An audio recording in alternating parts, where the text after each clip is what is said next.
Hello, everyone, and welcome back to another episode. I'm your host, the Millennial Investor, and in today's episode, we are going to do a video that is completely different from the norm. Today, we are not going over dividend stocks, or we're not even going to go over stocks that I think are buys. We are going to go over stocks that I think that you should be betting against. Now, the title of this video is about shorting these stocks in the stock market. It doesn't have to be, quote, shorting, or it could be buying put options, or doing anything to bet against the stock, really.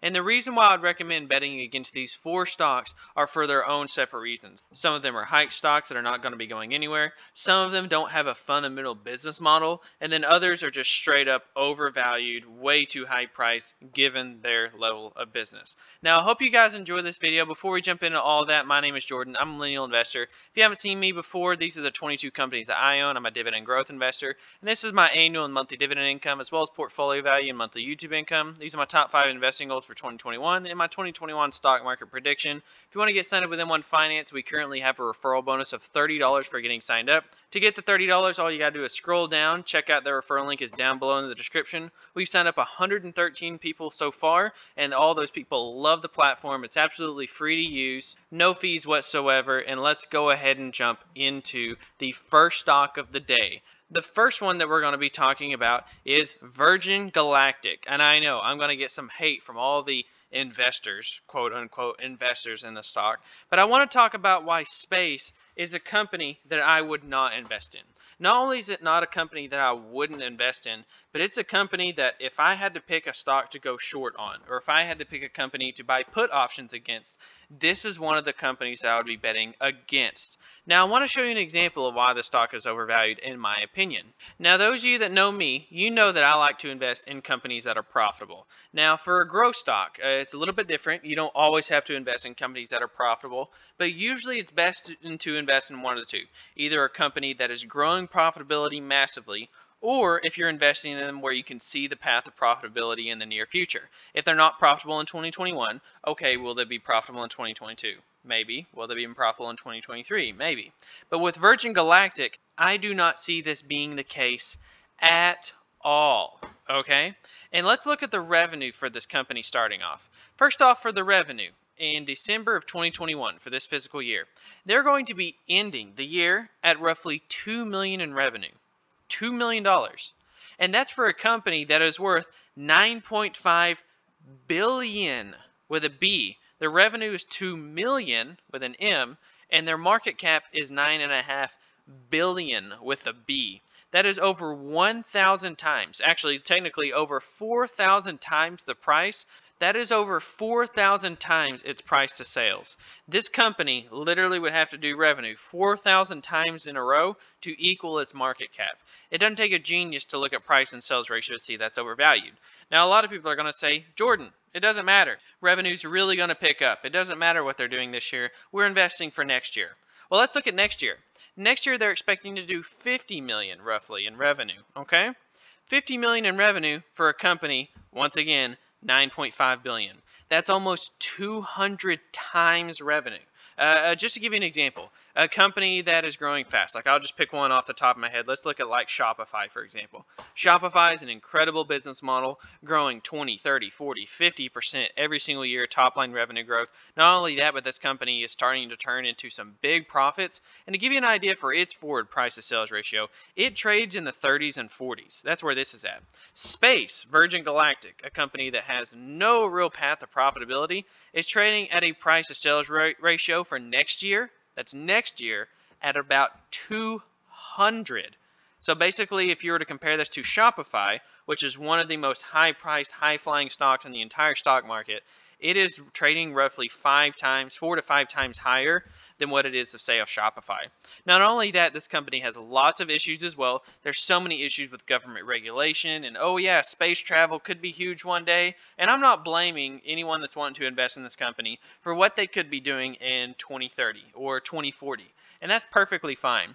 But what I'm looking at is that right now, not only does this company produce little revenue, but their earnings is negative $1.42, negative $1.73 next year, and I think that number is actually going to be worse than that. But even if I'm wrong, this is a company that is going to be burning cash at incredible levels. hundreds of millions of dollars a year. And this is going to be a situation where the only way that this company can really raise capital is one of the two ways. It's to either go into debt, which will likely not get approved because they have no real revenue, or likely the second way is that they're going to dilute shareholder value, which of course makes your value of your investment less and also increases the amount of outstanding shares. And of course, that will also incentivize the stock price to go down because they'll have to offer shares at a lower share price. But space stock, Virgin Galactic, is not one that I'd be betting on. People that are buying the stock are trading. They're not investing, they're trading. And if they are investing, you have a lot more discipline than me, because I don't think I can invest in a company that is likely going to be unprofitable for 5+ years. Honestly, I could not see this company turning a real major profit until at least 5 years. If things don't go the company's way, the way that a lot of people think that it will, I could see a scenario where this company could not be profitable 10 years, or if ever, because it's such an untapped space. And with other competitors like Blue Origin and SpaceX, who knows what's going to happen. The next one that we have up here, and that's one that I'm sure you've seen a lot in the news recently, that is AMC stock. Okay, it doesn't take a genius to figure out that movie theaters are dying. Okay, now me personally, I love the movie theaters. Me and my fiance go all the time. But that said, generally speaking, on a macro level, I think we can all agree that movie theaters are never going to get back to the level that they used to be. And even if they were to get back to the full level that they used to be, and streaming just dies off, if Netflix and all these other major streaming companies like Amazon, if they just stop gaining popularity, it still begs the question, how much is AMC worth? This is a company that, once again, not only is unprofitable, but was on the verge of bankruptcy just 6 months ago. Until this stock price shot up to ungodly levels, this company was literally facing bankruptcy. In 2020, the board of directors and CEO was planning a Chapter 11 bankruptcy. This company is on the brink of bankruptcy, and then out of nowhere, the stock price shoots up to massive levels because of short interest, because of Wall Street Bet's attention, media attention. This company went from $2, well, sub $2 actually at one point. $1 was actually $1 and some change, and then it skyrocketed to 20. And then fast forward a couple months later, it floated around $10 a share, and then at one point it breaks $60 and $70 a share. Now, once again, looking at revenue and looking at earnings, I think anybody that knows AMC is that this stock is obviously not trading with anything to do with earnings or revenue. Any metric that you could look at this company with, this is a company that even with the full recovery of the pandemic, I don't know if this company could avoid bankruptcy without some serious changes to the business model and billions and billions of capital. So with AMC, it's a business model that is dying. It is old school. It is one that is going to be diluting shareholder values at incredibly high levels. And I think that while this may be a little bit of a gamble, I wouldn't be shorting the stock. If anything, I'd probably be buying put options against it. If you were to buy some 2 or 3 year put options against it, I think that it wouldn't be a bad bet, because while this may have some investor strongholds behind it, while people may be really positive and really bullish on it, what are the odds that this company is not bankrupt 10 years from now? I don't know. I guess time will tell, and we'll get to see from there. Next up, we have Roblox. Now, this is the only one of the businesses that I'll mention here that I actually like the business model. The business itself is actually quite nice. Roblox is a company that I think is actually a pretty good business. Now, I have little nieces that actually play this game, that play Roblox, and it's really not just a video game. Because if you're investing in just a video game, a company would never deserve this valuation. I think what Roblox really is a platform. This is not a game that people log on and play. This is a game that children log on to create other games and invest in themselves and their connections with other people online. Now, that I like. But what I don't like is an insanely high valuation. Now, one thing I want to point out here is that this company went public about March 10th. Yeah, see, March 10th of 2021. And so usually the lockup period is normally 6 months for a public company, which means 3 months from now, roughly, from the time I'm filming this video, that insiders will be able to sell all those shares that they are having massive profits on right now. And so it makes me wonder, for the people that were invested in this company pre-IPO, that watched this company go public and then skyrocket on IPO price, do you think that they're really going to hold on to those shares? I don't know. Time will tell, and I guess we'll find out in 3 months. Now, not only that, but obviously I wouldn't buy put options against a company just because of a 6-month lockup period, right? Let's go ahead and look at first forward price to sales.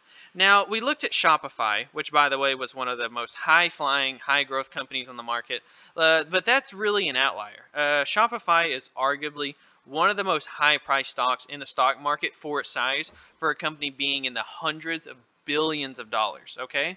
So let's just take a company, for example. Let's just think of one off the top of my head. How about CRM? I have no idea what its price to sales ratio is, but I'm sure it's probably going to be a lot lower. Let's see. Okay, this is a company that's a fast grower. CRM currently trades at a forward price to sales of about a 7 to 8. Okay, let's just think of another one off the top of my head. Ooh, Nvidia. Nvidia is one that is really high priced. Nvidia is actually at, I think, all-time highs today. Been growing at incredibly fast levels. Okay, Nvidia has an incredible business, not only with their cryptocurrency mining equipment, but esports and e-gaming and all of their, it's an incredible business, okay? Those of you that have to know anything with big tech companies, fast-growing tech companies, probably know at least a little bit about NVIDIA. And NVIDIA being extremely high price, which by the way, today I'm pretty sure it hit its all-time high again, trades at about a forward price of sales of about 17 to 18 and has a very high forward PE in the 40s. But a company like Roblox that doesn't have nearly the amount of TAM opportunity, the amount of total addressable market, it trades at a forward PE that's about twice the size of NVIDIA, over twice. It trades at a forward PE of 100 plus. This company is projecting 84 cents of earnings per share this year, which is astronomically low, and even less than that the next year, only 79 cents. The revenue growth, while it might be pretty good, from 2.6 billion to 3.1, it trades at a forward price to sales ratio of in the 18 to 15 range. Very, very high. And so I see two things. I see a company that is trading at extremely high levels, and while they have a great business, it's really just a platform for games. They have a lot of young people playing these games, and it might continue to proceed with a lot of future potential growth in the future. But right now it's trading at levels that is already pricing in years worth of growth. Trading at a forward PE of almost 100 in the triple digits and price to sales that is over 15 plus. And you also have a lockup period that's on the brink of expiring. So regardless of how well this company does over the next 3 months, the lockup period is already spelling a short-term negative out for the company. But regardless of that, it's trading at one point over $100 a share. And so even at the levels today, trading at 85, it's already at very high levels, but 100 plus is just bananas. So this is a company, while it has a decent business model, it's not one that I would ever bet on. And then most of all, we're going to talk about Nikola.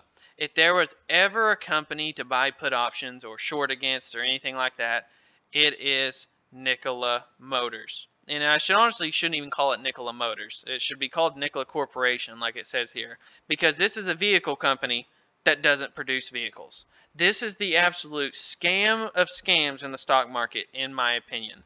This is a company that if you're buying it, you're just praying to God that something incredible happens. You're hoping that a big EV company, just for some reason, wants to buy out this company, or you're hoping that, I don't know, maybe a short squeeze happens for whatever reason, some type of big hype makes this company go higher, maybe some Wall Street bets attention.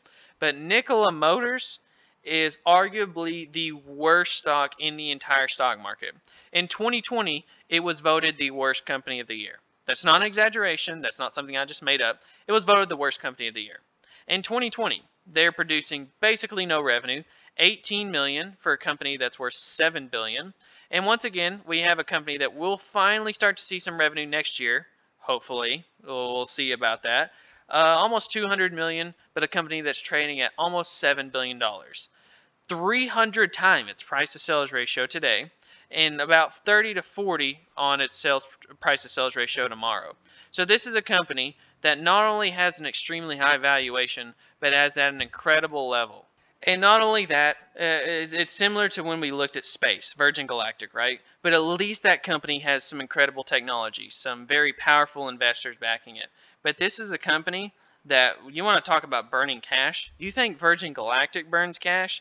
Wait till you see Nikola. Not only are they producing massive losses today, but they're expected to increase those losses next year, and I think that is going to continue in the future. So many of their customers that have put in pre-orders have canceled their orders. The CEO has been kicked out of the company. They've been allocated towards fraud, and there's been short reports against this company. And this is one of those companies that I don't really care what it's trading at. It could go to $5 a share. It could go to $500 a share. I don't think there's ever a better time to be going against Nikola. Shorting the stock, put options, whatever the case may be. If there's ever a company that you will ever see me short, this might just be it. Who knows? Stay tuned. Maybe I'll buy some put options against this company. But Nikola is one that I would definitely feel comfortable betting against. And I'm not one to be betting against companies. I'm one to be betting on companies that they're going to be successful in the future. But those were the 4 stocks that I'd be buying put options in if I were to be shorting any stocks in the stock market or buying put options against them. Hope you guys enjoy this. A little bit of a different video.